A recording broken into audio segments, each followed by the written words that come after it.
esto en las PASO, el misterio peronista. ¿Cuál es el peronismo que venció? ¿El de Cristina Fernández de Kirchner o el de Alberto Fernández? ¿Son dos peronismos distintos? Estamos con Alejandro Grimson. Muchísimas gracias, Alejandro, por estar aquí. Un gusto.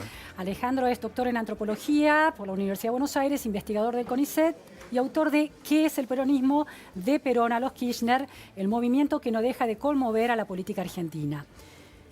Bueno, a ver, ¿qué peronismo ganó en las urnas en las PASO? Mirá, si vos mirás el peronismo en el 45, mirás el peronismo en el 73, mirás el peronismo en 2007 o ahora, el peronismo siempre fue heterogéneo, siempre fue diverso, nunca hubo un único peronismo, en ningún momento de la historia. El peronismo era heterogéneo en 2015, pero se había dividido. El peronismo era heterogéneo en 2017, se había dividido. Son dos formas de racionalidad, son dos, no es que hay un peronismo racional, como dicen algunos, y un peronismo irracional, eso es bastante poco democrático porque en la democracia vos tenés que entender la racionalidad de tu adversario político. Lo que sucedió acá es que sucedió lo que todos sabemos en la Argentina en estos años, digamos, aumento de la pobreza, aumento de la inflación, aumento de las ganancias extraordinarias en el mundo de las finanzas, hambre en la Argentina de nuevo, y eso empujó hacia cada vez mayor unidad. Esa unidad tuvo un momento clave, que fue el 18 de mayo, cuando Cristina Kirchner dice, bueno, yo no voy a ser candidata a presidenta de la Nación, voy a ser candidata a vicepresidenta y va a ser Alberto Fernández, una persona que salió de la función pública en el año 2008. O sea, hace más de 10 años que Alberto Fernández no tiene un cargo público y que tuvo diferencias políticas significativas. Ahora, Alejandro, hablabas de dos racionalidades, dos maneras distintas de encarar la racionalidad dentro del peronismo. ¿Cómo las describís? ¿Entendí bien? No, quiero decir, hay distintas racionalidades, qué sé yo, si vos vas a la historia, en el peronismo vos tenés el Partido Laborista y los radicales que apoyan a Perón en el año 45, vos tenés distintas visiones en el año 73, tenés distintas visiones en el 2003, hay 3 candidatos peronistas. ¿No?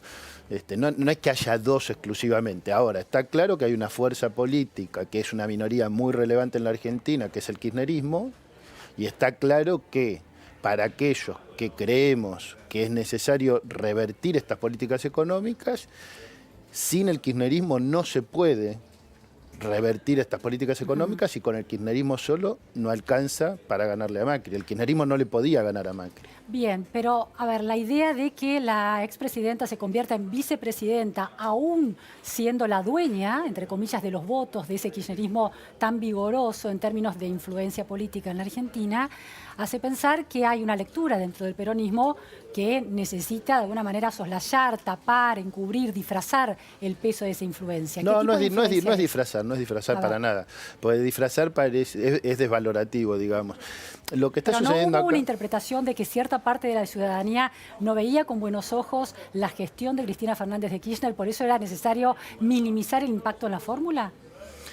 Por supuesto que hay un sector de la ciudadanía que... Del peronismo, digo. Bueno, también puede serlo. Digamos, se hablaba del techo de Cristina Fernández de Kirchner en ese momento. Yo pienso que, sea por las razones que fuera, también porque hubo procesos... Vos pensás que hace 4 años que hay procesos judiciales contra Cristina Kirchner y no hay ninguna condena. O sea, no hay ninguna condena firme ni en primera instancia. Eso, según la Constitución Nacional, quiere decir que hoy Cristina Kirchner, según la Constitución, es considerada inocente. Sí, por supuesto. Sí, bueno, pero eso no es tratada de esa manera, ni por muchos medios de comunicación, ni por el gobierno nacional, ni por muchos diputados oficialistas. Entonces, hay eso que vos llamabas hace poco, la profundización de la grieta es tratar a una persona como si hubiera cometido un delito cuando no está probado que cometió un delito. O sea que también en ese techo, digamos, incidía mucho este proceso de estigmatización y de profundización de la grieta.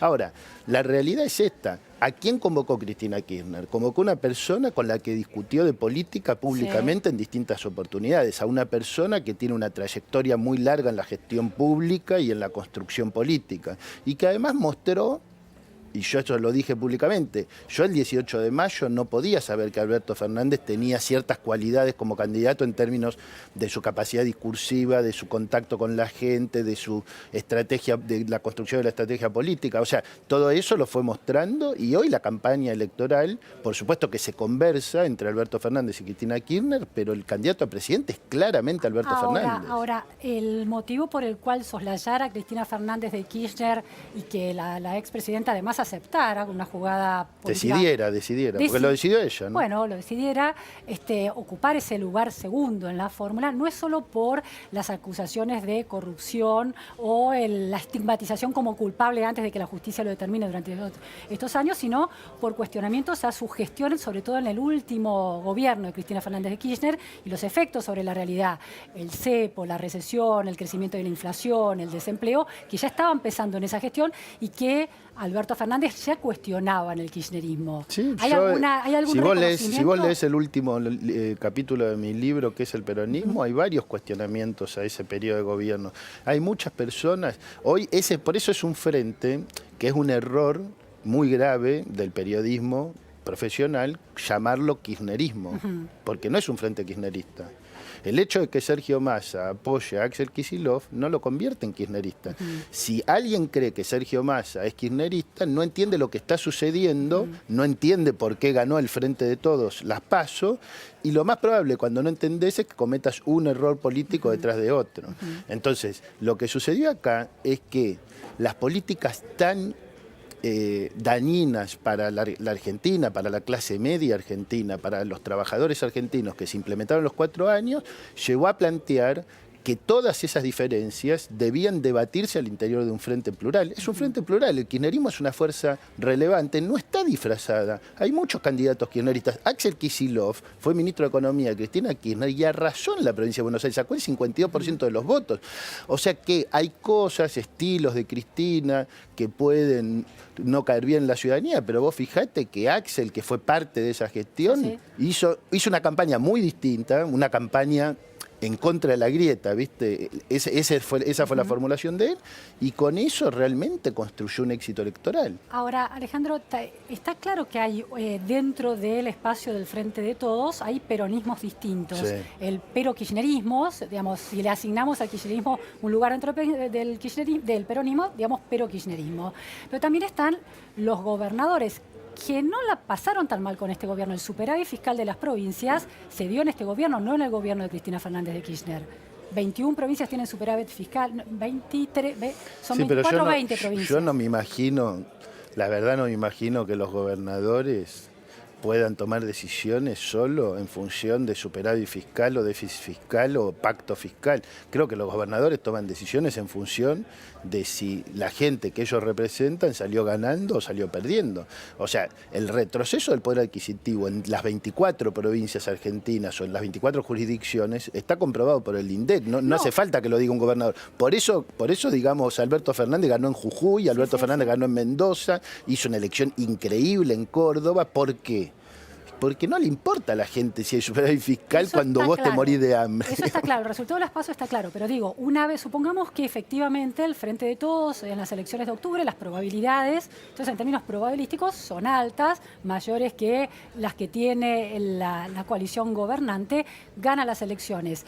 Una vez instalados en la gestión y en el poder, los gobernadores también sopesan cuestiones fiscales, que esa diferencia con la gestión de Cristina Fernández de Kirchner, fue importante entre los gobernadores y la gestión nacional, ¿no?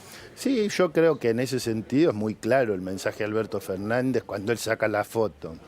Creo que fue en Rosario, si no me equivoco, una foto con cada uno de los gobernadores de cada una de las provincias, o donde no había gobernadores apoyando, porque, por ejemplo, en Jujuy, o en otras provincias, los candidatos o candidatas a gobernadores del Frente de Todos en esas jurisdicciones, como el caso de Capital Federal, por ejemplo.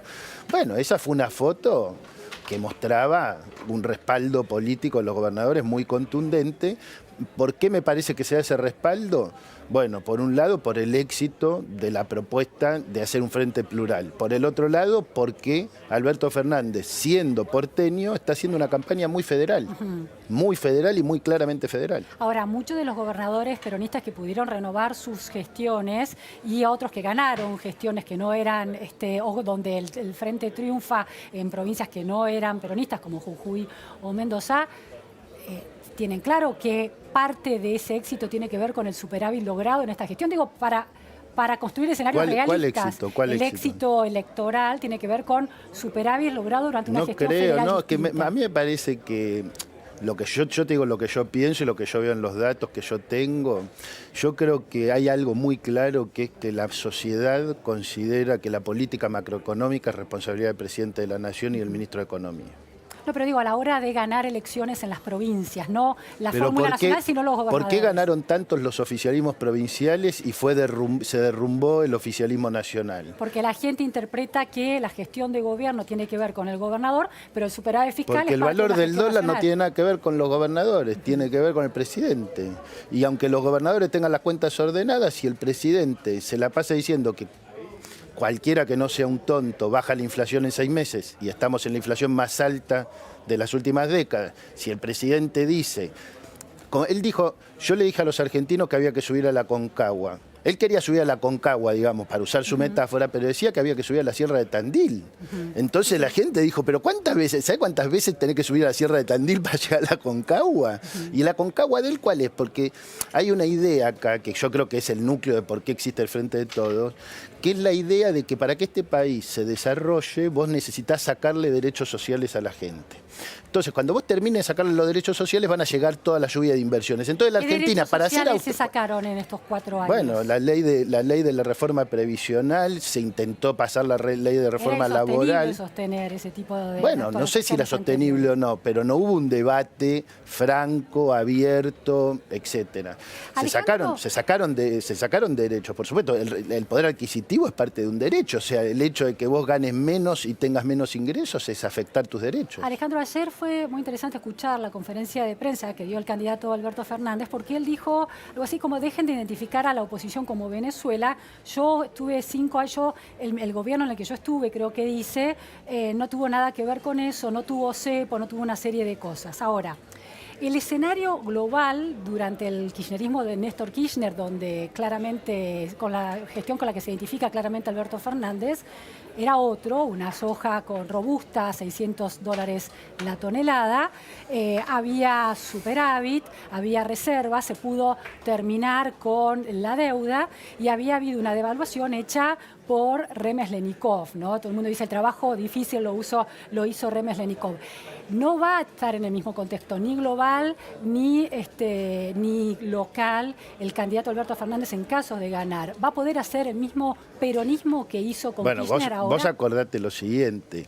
Kirchner no es que resolvió el problema de la deuda. Kirchner, con Alberto Fernández, reestructuró la deuda en el año 2005, o sea, después de 2 años de gobierno, con la oposición de todo el oficialismo actual que decía que era terrible esa reestructuración, con la oposición del Fondo Monetario Internacional, y es la reestructuración de la deuda, no es la devaluación de Remes. No, pero lo que te quiero decir es que si no se tomaba esa decisión política, jamás se hubiera podido salir. Ahora, pero obviamente... estoy diciéndolo positivamente, es decir, hay una serie de indicadores. Claro, pero lo que te quiero decir, gestión, pero yo te estoy tratando de decir que no es un indicador macroeconómico, es una decisión política que va a tener que tomar Alberto Fernández y que ya la anunció, que es que se va a sentar con el Fondo Monetario para decir los muertos no pagan. Lo mismo que esa decisión... Pero tenía superávit gemelos, eso no está pasando ahora, no pasó con Cristina, dejó déficit importante. Por supuesto, es un desastre la economía argentina. Pero es un desastre desde diciembre de 2015. Ahora está... No, o sea, en diciembre de 2015 había muchos problemas. No había reservas en el Banco Central. Había muchos problemas, no había este nivel de inflación, ni remotamente... Perdón, déjame decirte algunas cosas. No había este nivel de inflación, no había este nivel de desempleo, no había este nivel de pobreza. Yo estuve en 2014 en la UCA con Agustín Salvia presentando el informe de pobreza de la UCA. La pobreza era mucho menor en la Argentina en 2015 que hoy. Había problemas en 2015. Macri agravó radicalmente todos los problemas. Macri dijo y prometió en campaña: todo lo que está bien hecho yo no lo voy a modificar y todo lo que está mal yo lo voy a cambiar.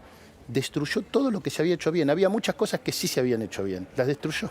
Ahora, Alejandro, esa lectura, el gobierno tiene una lectura parecida de que estaba todo mal y llega a esta gestión para hacer una revolución cultural en muchos sentidos en la Argentina. La idea de que el gobierno anterior no deja nada y está todo mal es una idea que en los 35 años de democracia no nos ha permitido crecer. ¿No es hora de reconocer los propios errores de las gestiones anteriores? Digo, claramente la gestión de Cristina Fernández de Kirchner dejó un legado de déficit fiscal altísimo y de falta de reservas. Pero se agravó el déficit fiscal. Pero esa es una gestión que condiciona a la actual. Esta deja también cosas muy graves. ¿No es hora de reconocer la continuidad de los errores? Es hora de reconocer cualquier logro que tenga cualquier gobierno, sea de tu signo político, sea del signo político contrario.